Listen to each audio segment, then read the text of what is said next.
Foundation's portfolio in the workforce space, just so you're aware of other projects we're involved in that have spun out of TPM that could add value to your work. But we're going to spend the bulk of our time digging into talent finance in particular and talking about its application areas in TPM. So if I'm keeping score here on the clock, I'm going to try to move as quickly as I can through a short deck and reserve 10 minutes or more for discussion. So I'll breeze through this. I tend to overdo it. So consider this a resource that could be shared with you later. Don't feel like you need to digest everything in any given slide. But onward and upward. So the first thing I wanted to orient you towards is how we look at our portfolio. And we believe if we're going to build a workforce development system that can compete on talent, there's kind of three pillars of our work that we focus on. The first and most important, of course, is employer-led partnerships. And that's what TPM is all about. It's creating a scalable change management strategy for how we can reimagine education and workforce partnerships and make them more employer-led.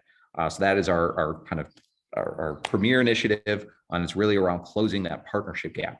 But we're doing some other stuff because we've learned a thing or two along the way in implementing talent supply chains and have identified other gaps where we need systemic and scalable solutions that are authentically employer-led. And those fall under the data bucket as well as the finance bucket. So it's one thing to partner, but we need to modernize our education and workforce data so we can optimize our talent supply chains. And there are a lot of gaps in our data infrastructure. But we also need to come up with new and inventive ways for how we finance the talent pipeline and come up with a more public-private approach. So you're all familiar with TPM, but we do have some other initiatives that you may have heard of, may not have heard of. In the data bucket, we have the Jobs and Employment Data Exchange, JEDX, which is advancing data standards for information about jobs as well as employment outcomes.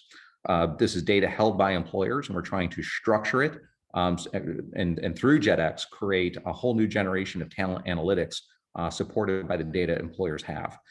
We also have our T3 Innovation Network, which is over 1,000 professionals working to facilitate the broader digital transformation of the talent marketplace. So if you're interested in making all learning count and transacting that learning across our IT platforms, making competencies and skills like currency and empowering people with data, T3 is for you. It's focusing on all aspects of the data infrastructure, including better data about credentials, about learning, and how we're building a broader data infrastructure that can really power our work. So lots of really fun technical stuff going on in the data camp, whether it's data held exclusively by employers or data across the entire education ecosystem. There's an initiative for you. We have a new one we're going to be launching this year called JobSide. More to come on that effort. But if you are a fan of Strategy 3 in TPM, this is going to put it on steroids. We are actually going to adopt innovations that have come out of the T3 Innovation Network and JEDX and introduce them into the TPM workflow, creating new applications for how you are able to produce skill profiles for your most in-demand jobs and be better consumers of other people's skill profiles. So lots to come there, but we're hoping to get that initiative rolled out later this year. And then last but not least, where we're going to be spending our time today is talent finance. How do you pay for all of this? It matters. And it's not always someone else's problem. We can all be part of the solution. So happy to answer questions or discuss any of those things, but I did want to, with the limited time we have, focus our attention on talent finance. So here's our talent finance initiative. It was launched about 1.5 years ago, maybe just a little bit more than that. And what it's all about is seeking a more public-private approach for how we finance and invest in talent. And we believe we need an approach for financing talent that's fit for our time and that wasn't built for the past. And if you're interested where this all began, it started much like TPM with a white paper. There's a picture of the cover. We have a link here for you. But this paper was put together by the U.S. Chamber Foundation along with the Greater Houston Partnership and Peter Beard. For those of you who are familiar with him, the TPM network, we always leverage our network partners to add to other pieces of our portfolio. Peter has a finance background as well, so he was a terrific contributor. And we also had contributions from the Federal Reserve Bank of Atlanta.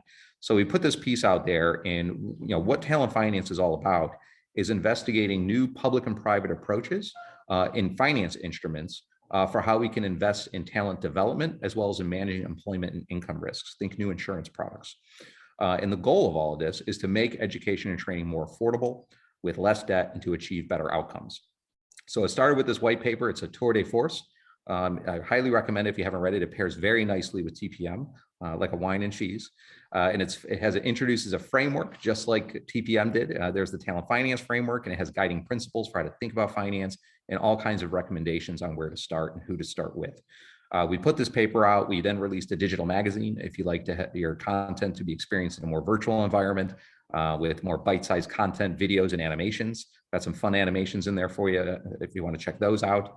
We also held a forum series. So we have interviews with prominent finance experts talking about why this talent finance conversation is important and where they think their contributions can be. And we have a website. So there are a lot of content out there that you can explore. We've put together a pretty tremendous network of partners to support this work. You'll see our network of funders who have supported this effort from day one to where we are now. And we've also built what we call the core team. So the core team are predominantly national organizations who've come around and bought into the idea that we need more options for financing and developing talent. We need a more public-private approach. We need alternative options. So here you'll notice we have the National Governors Association, Social Finance, SHRM, JFF, National Association of Workforce Boards. I mentioned the Federal Reserve Bank and Greater Houston Partnership. We got Working Nation, Education Finance Council. A lot of people are leaning into this conversation. But the real fun happens in the Talent Finance Innovation Network. So yes, we have our kind of core team of national partners. We've got this great paper, but the TFIN's where the action's at. This is the comparison to the TPM network. The practitioners, the folks in communities who are community leaders, getting the work done and achieving good outcomes on behalf of their employers and their learners. The Talent Finance Innovation Network is also a peer network, but it's composed of not only stakeholder organizations at the local level, like chambers of commerce, workforce boards, student assistance commissions, and others, and employers, but also consists of solution providers. Those organizations that actually provide alternative financing solutions who want to work with members of the TFIN and people like you. So we have the Make-Home Capitals, the Social Finances of the world, the ION Tuitions, and Degree Insurance, and many others. So we brought this network together, and what they're doing is they're working collaboratively to share best practices, to learn from each other's various pilots and demonstrations of these alternative finance products, to access technical assistance from the core team, to access planning grants and investments when they're available, to be featured in case studies, much like we feature the TPM network in case studies, and just other opportunities to really hang together on a topic that we all have a shared interest in, so we can all get better together. And so you all can give the chamber information back about where we could be most helpful in supporting your leadership and goals. So we launched the TFIN as another part of this initiative, but there's a lot of other stuff coming up. So even prior to the TFIN, we had created what we called the Talent Finance Design Workshop, because those of you who know the work we do in the Chamber's workforce portfolio is, we don't pretend we're a think tank. We do a little bit of R&D when we need to, and I like to think we do it well, but it's all about getting to action. We are a network of action. So one of the first things we did after getting this new initiative out there and getting folks educated on it was to launch what we call the Talent Finance Design Workshop. Think of this as the TPM Academy, but lighter, more focused. And what it's doing is bringing together those community stakeholders to meet solution providers and other experts to learn about finance. Some folks know a little bit about it. Some folks know nothing about it. But if you're there to say, I need to know how finance works in this space, I need to know what my role is and how I can leverage finance as a tool in my talent pipeline, this is for you. This is where you come to learn. This is where you come to ask questions. This is where you get to develop a professional network of peers and finance experts, and where you have some time on the clock to develop your own project or demonstration. Not that you have to commit to implementing it, but we get you comfortable with structuring your thinking around what problem to solve and what type of finance solution could be a good fit. We launched our first design workshop. The cohort that graduated from that became the founding partners of the Talent Finance Innovation Network, which you are also welcome to join. But the good news is we're going to be launching another design workshop, and we want to keep repeating these much like we do TPM cohorts. A second design workshop will be coming up this year. If that's of interest to you, if you want to be part of a cohort experience like that, we'll have a lot more information to share, but it's an opt-in kind of thing. We need to know who you are, and we'll bring together a great group of folks for you to hang out with and learn from. But we're going to be doing some other cool stuff. So it's not just about building that movement. through the design workshop and the innovation network, but it's also about supporting the ecosystem. So what are some ecosystem plays we can help manage that will help us make alternative finance more mainstream? And we've identified a few things for now and a couple of things for later. I did want to profile two of them that I think are going to be of keen interest. One is we are going to be launching a work group with SHRM, who's going to chair it, around reimagining employee education benefits.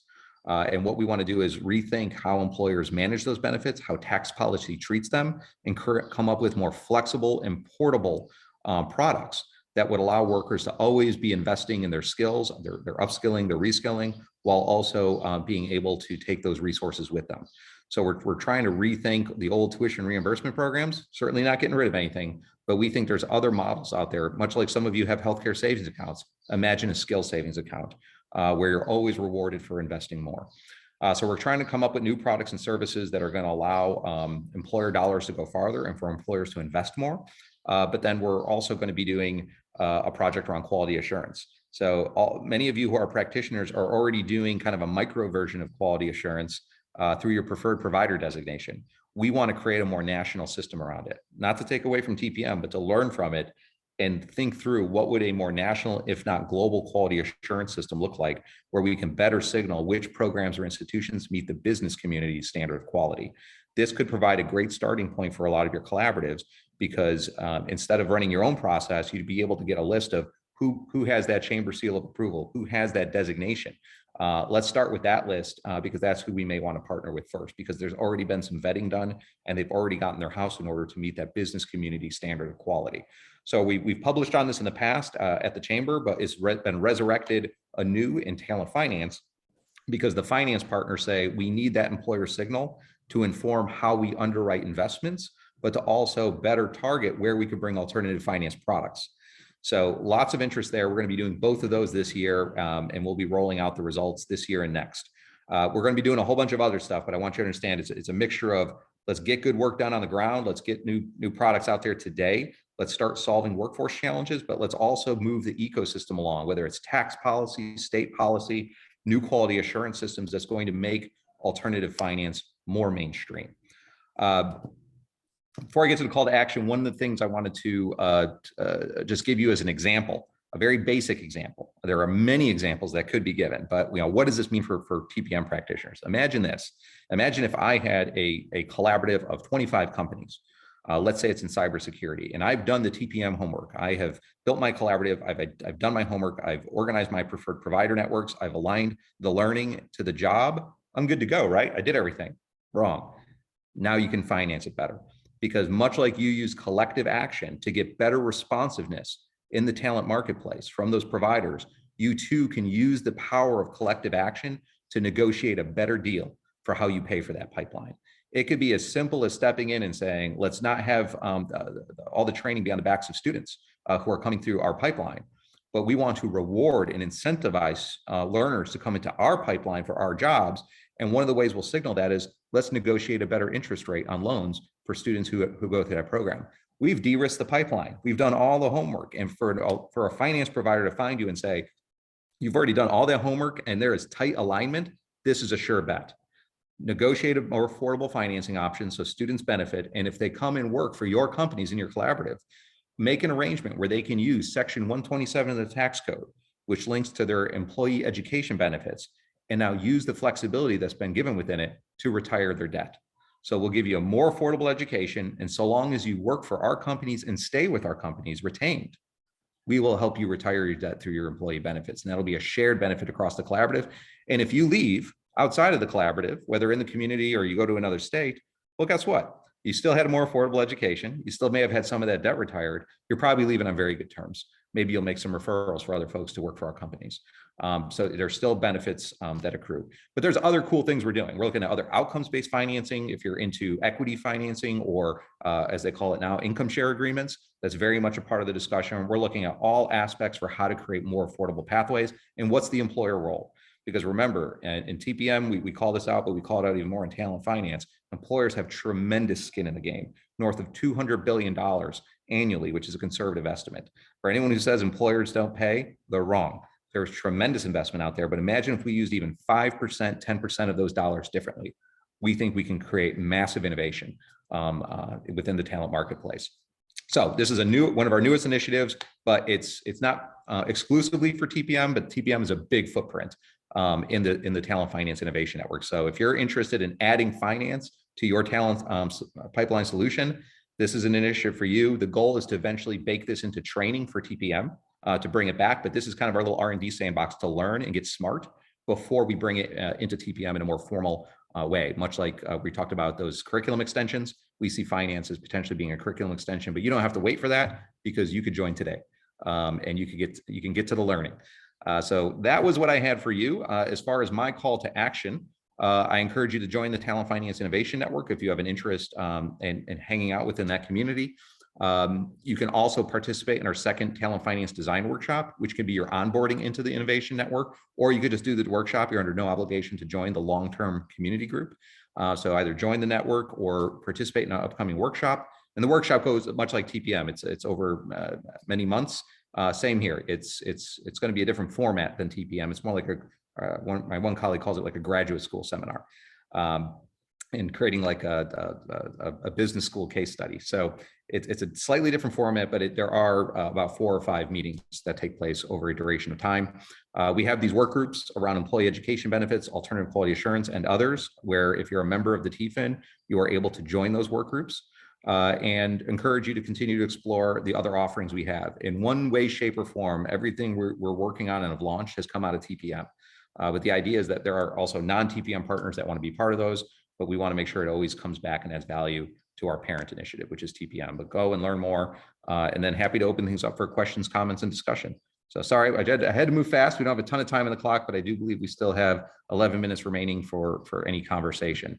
I believe everyone has my contact information, but there it is, and we'll make sure that this deck is available to you so you have it. And I am good. So let's open it up. I have not become adept at looking at chat while I present on Zoom, so I have missed the entire conversation. So if there's something in there that should be called out while I'm perusing it, please do call it out. Otherwise, I'd invite any commentary or questions folks have. And Nikki, if I missed the mark, please do let me know and course correct us. You did not miss the mark. In fact, I am wholly impressed that you stayed to the timeline. So good for you on that one. There were a couple of comments in the chat, and I see a few people that have unmuted themselves. So, and I apologize if I pronounce this wrong. Tiana, I saw you are unmuted, and then I saw Mary Ann. That was a mistake. I didn't realize I was unmuted. Okay, Mary Ann. We went to the workshop and it really launched us to a new way of thinking. I'm just going to say last year's workshop. And one of the things that went well for us, we showed up. I don't know how Jason did this. It's magic.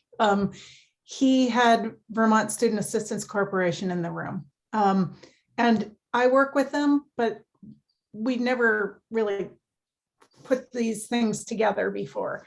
But now we work with Vermont Student Assistance Corporation on every single thing that we're doing. But, going forward, I would recommend if you're going to go to that workshop, it will be really helpful as the layer on top of Talent Pipeline. And you should bring your Vermont Student Assistance Corporation from your area with you because there will be a lot of synergy developed. It's as he describes it, it's kind of like a graduate case study program where you have to actually choose a project to do or whatever. And after we had listened to all of these presenters who were talking about different ways that you could finance education, we were trying to come up with like, where would we do this? Oh, I have these pipelines already. And then which of these things do you think would work well in Vermont? Which of these things do you think this employer would buy off on? Could we pilot it somewhere? Just a variety of different things. And it over a year almost now, we're just launching it. So, and we've been funded by a federal appropriation to do that. And remind me, what was the level of investment you've achieved, Marianne? 1.2 million. Yeah, Not a bad outcome for a little bit of your time, right? Yeah, no, it's good. No, we're really excited. We think it was always in the back of our minds with TPM, but we had to pick a place to start. But I think the network and the movement's mature enough now that we're able to get into the wonkiness of finance. And for a lot of folks, even me, it's just, you always thought that's somebody else's lane. But what we realized is there's huge power when employers lean in on those conversations and bring to bear not only the outcomes of their leadership, and then the pipelines that have resulted, but their negotiating power, it's their procurement power. And it could be pretty potent in this space. So we're excited to see what some of these pilots and demonstrations will prove out. And we couldn't be more pleased with Mary Ann's leadership and what she's been able to achieve in such a short amount of time up in Vermont. Andrew, I see you have your hand up. Yeah, I think it's the other struggle, right? I mean, kudos to Mary Ann and the team for getting the federal funding and getting that off the ground so quickly. I think with COVID and the response to COVID, that certainly has helped in terms of getting something like that lined up. I think the challenge, though, is how do you balance that out with the more sustainable, employer-driven funding for these kinds of initiatives over the longer term, because that commitment has to really be there to not only sustain it, but also to continually refresh whatever the material and the equipment that may be necessary in some of these training programs, et cetera, et cetera, et cetera. And so it's that tension, and how do you manage that tension? And I think that, I did get a chance to work with you and the team on that first finance group. But that's one of the things that really stuck out in my mind. And how do you work through that sustaining side of things? Because people change, people move, companies themselves, get acquired, et cetera. So you may have a champion early on, but in the longer term, you really need to have that broad-based support. So these are great questions, Andrew, because I would have said those exact same things if I wasn't working with VSAC, who could show me this other way. It's a sustainable model that they've developed. It's like a loan, it's a recycled loan. They're actually front end loading it with tuition assistance dollars that they would have used in a different way. And they pay themselves back basically over time. Well, they also demonstrate that they have skin in the game and keep skin in the game. Right. Great. Thank you, Andrew. Appreciate all your feedback there. And thank you, Mary Ann, for sharing your story. Yeah, I'm really interested in how talent finance can contribute towards long-term sustainability of TPM collaboratives, and whether it's kind of outsourcing with a strategic partner like a student assistance commission, or I'd love to eventually see a collaborative that's able to actually manage their own investment fund. To say, much like you could provide talent supply chains as a service, like a business, you could provide financing as a service. Which complements very nicely the pipeline. I'm not sure if folks are very familiar with like income share agreements. They're very much in the news now. There's a lot of experimentation happening with them, but it's, if you were talking to the ISA purists, they would say it's kind of the opposite of a loan. It's an equity investment where I'm not giving you money that you owe back based on an interest payment. I'm investing in your future success and earnings. And based upon if you hit a certain level of success, I get a portion of your earnings over a set period of time and up to a certain cap. So if pays out almost like a loan, but it's contingent upon the outcomes. So if you are very successful, the person who gave you that equity investment is very successful. If you're less than successful, you didn't get the outcomes you're going for, you're not able to achieve the employment earnings levels that you were targeting, then it operates like an insurance product and you don't owe anything. But imagine a collaborative of companies pooling investment to create an ISA style account saying, we're going to invest in the future success of our workforce. And now remember that scenario I said, well, what if somebody leaves, goes outside the collaborative? Well, they at least had a good experience with you all. We all did the right thing. Well, in that case, you still get returns on that investment. So go out and be spectacularly successful, because the more successful you are in your career, the more returns our fund receives, which could help sustain collaboratives. Now, we haven't seen that yet, but this is the kind of creative thinking that's happening. In the state of Texas, Jason, you have one community college, the Texas State Technical College, that is very much funded on an outcome-based perspective. And it's got a lot of community colleges here in the state of Texas concerned because in the next legislative session next year in 2023, there's a review on the funding mechanisms for community colleges. And there's a push by many on having a dialogue around focusing on outcomes as opposed to how some people call it the butts and seats model of community colleges. So I think there's going to be increasing tension on this front, but I think the right model, the right approach should be, it's not just around federal and state funding, it should be also around, so what's the employer's skin in the game on this as well?